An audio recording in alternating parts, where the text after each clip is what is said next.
We don't celebrate our heroes enough in this country. So many of our heroes, we chastise them. We bring them down. It's jealousy, it's hatred. Umona.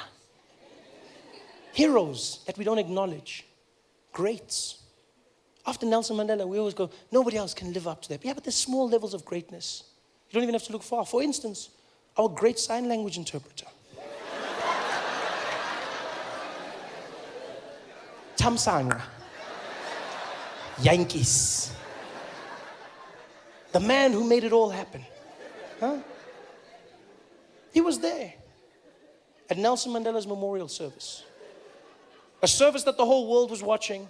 And because of that, the service was translated to everyone all over the world. Translated into all languages, including sign language. And so Jantjies was there translating for those who didn't understand.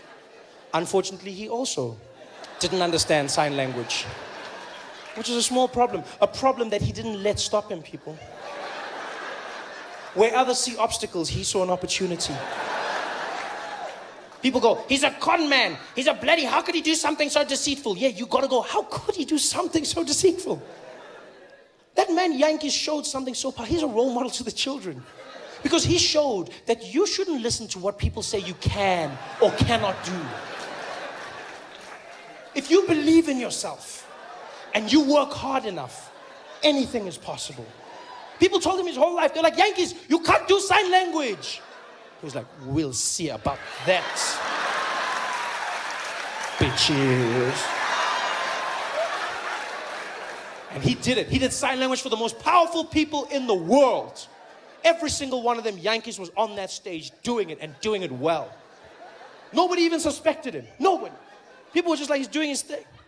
People ask questions, where did he come from? Did he sneak? He didn't sneak in. He'd been the official sign language interpreter for the government for the last 5 years. Yeah, official for the last 5 years. And apparently before this, people have complained. But obviously the complaints fell on deaf ears, so nothing was done about it. And so he just carried on. And now he was here, the biggest event of his life, signing for the world. Signing, just making it up in the zone.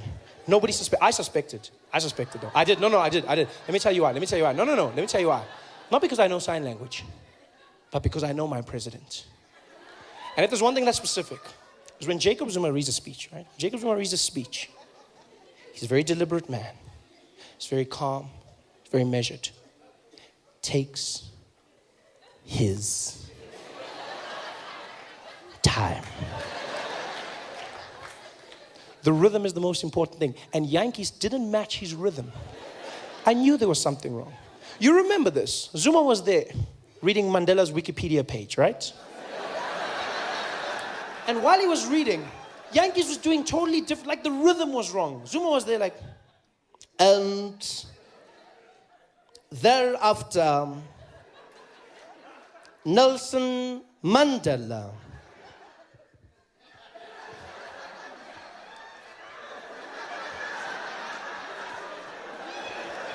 went to Robben Island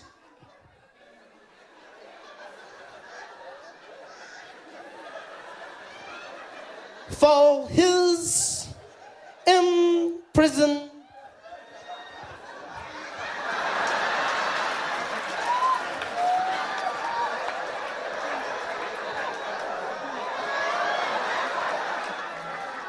Term and to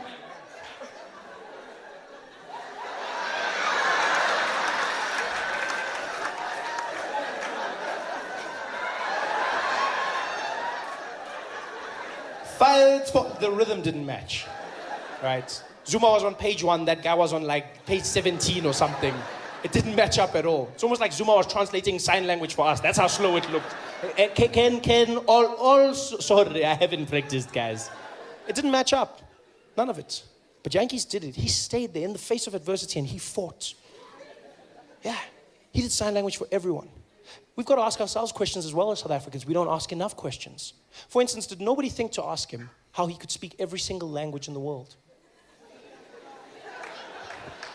Every leader came from countries everywhere. They spoke in their language. Jantjies translated for everyone.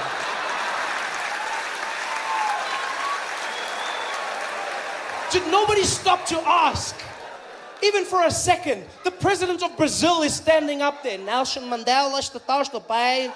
Nós de você, de casa, do gosto muito, pelo que ele estava pesado. Nós do Yankees was there.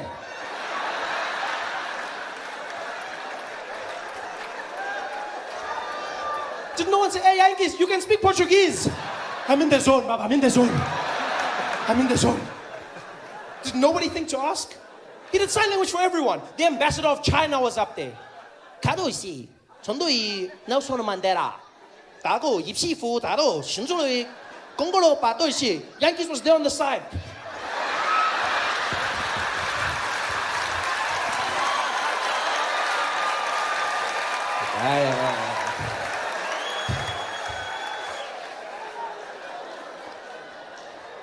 He just made it up. He made everything up. And he did a great job at it. He did a great job. But then, like a true South African, he just took it too far. Enough wasn't enough. That's our problem in South Africa. That's all it is. We don't know when to stop. We take it too far. The same thing happens with tenders, all of these things. Guys are stealing houses and everything. I go, guys, I understand you want to steal. I understand that. I understand. But if you get a tender to build 10 houses, steal one, build 9. At least 9 people have houses. Don't steal all the houses. Somebody's going to notice. And then you can't steal more houses. But no, we want it all in South Africa. We take it one step too far. That's what Yankees did. He had done it for everyone. He'd done a great job. The best fake sign language the world had ever seen. He had gotten away with it too, until Barack Obama came up to speak. This was a speech that was going to be performed by the most powerful man in the free world. 90 million people watching that speech. This, my friends, is the point where you pack up your little bag of tricks and you call it a day. Not Yankees. If I was Yankees, that's where I would have called it quits. I say, hey, Yankees, next one. Who is it? Barack Obama. The whole world is watching this one. I know. Sorry, guys. Sorry. Hey, my fingers are crimping. I've lost my voice. Sorry. Oh, no, not Yankees. They're like, Barack. He's like, I'm there. And he was doing sign language for Barack Obama. And they found out that while he was doing the sign language, he kept on using the same signs over and over again, right? The few real signs that he actually knew. And apparently all he knew was 4 things that he kept on doing repeatedly. And those things, they asked afterwards, real sign language interpreters, they found that he was doing this, right? Which means greetings, yeah? Greetings, he kept on doing that. Another one he loved doing was circle, yeah? Circle. One of his favorites was smoking, yeah? And every now and again he'd go, get a little bit of that. That's all he did, over and over again. Can you imagine that? Nelson Mandela's memorial, Barack Obama pouring his heart out. There he is, Barack Hussein Obama and Yankees.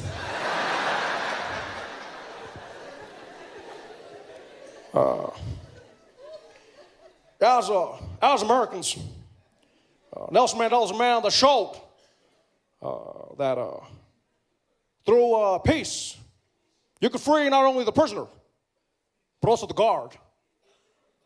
Nelson Mandela's a man, he's beyond a man, he's a legacy.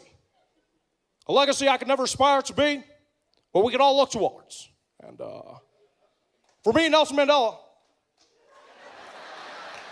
showed that sometimes in life, you gotta go the hard way. You gotta say the things that matter. And always remember to do what counts. I could never be Nelson Mandela. Can you imagine how horrible it must have been for every single deaf person watching that speech? Imagine what it must have been like as a deaf person watching that at home, sitting there. That must have been the craziest thing they've ever seen in their lives. Deaf people just watching going, hello? Hello? What? Why is he talking about smoking? Why is he talking about smoking? We're going to talk about Nelson Mandela. I'm talking about, talk about now. What's wrong? Why are you talking about? What? Hello? Why did he? This is the worst speech ever. There's something wrong with this guy. Barack has a smoking problem. What the hell? Talk about Mandela. This guy, what's wrong with him? This is the worst speech. I can't listen anymore. This is horrible. This is horrible. Tell me when it's finished. I can't do this, man.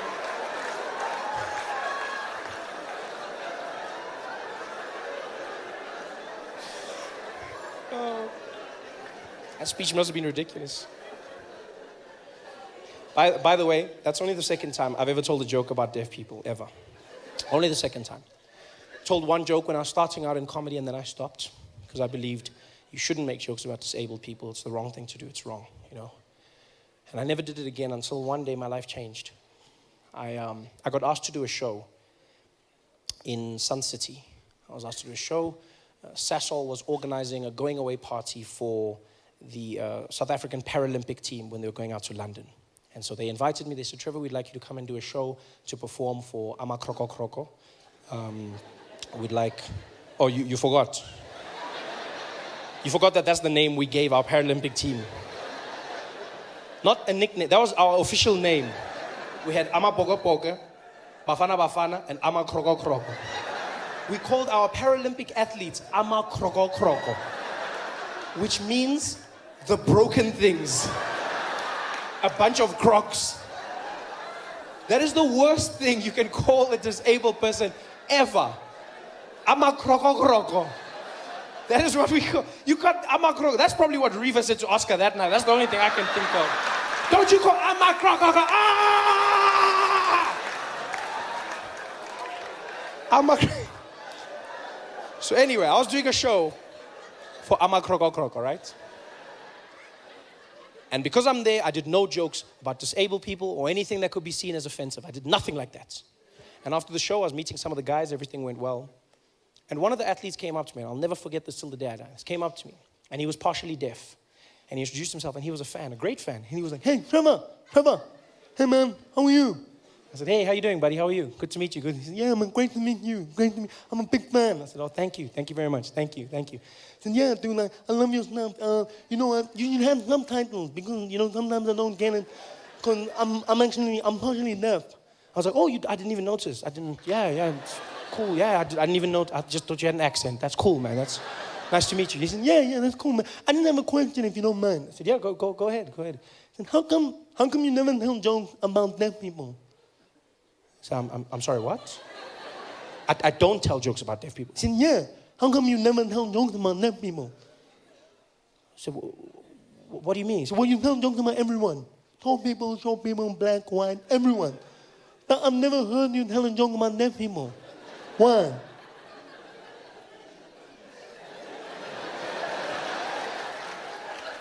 So you've never heard me tell a joke about deaf people? Yeah. No, man, not like that, you stupid.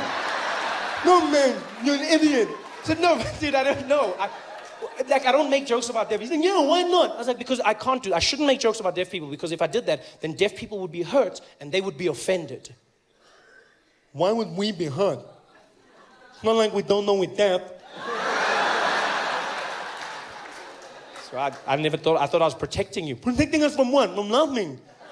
We also want jokes. We're deaf. Yeah, we know we're different, but we still want the same things. I was like, yeah, but you know what's funny is you say I must make jokes, right? But even if you're cool with it, you know who will complain? People who can hear. Yeah, they'll complain on your behalf because that's what people do. They get offended for other people. They'll be the ones going, oh, Trevor Noah's an asshole. He made jokes about deaf people. You're like, so? Why do you care? I said, because it hurts. It hurts. He's like, dude, you're a comedian. Suck it up. Hey, it's easy for you. No, dude, just make the joke. If the jokes are funny, people will laugh and then we move on. I was like, yeah, you know what? You say that. But then what do I do if they complain? He's like, dude, if they complain, then complain. Okay, you know what? Go do the joke. Go do the jokes. And then, if they complain, you must do what I do. I was like, what do you mean? He's like, just don't listen.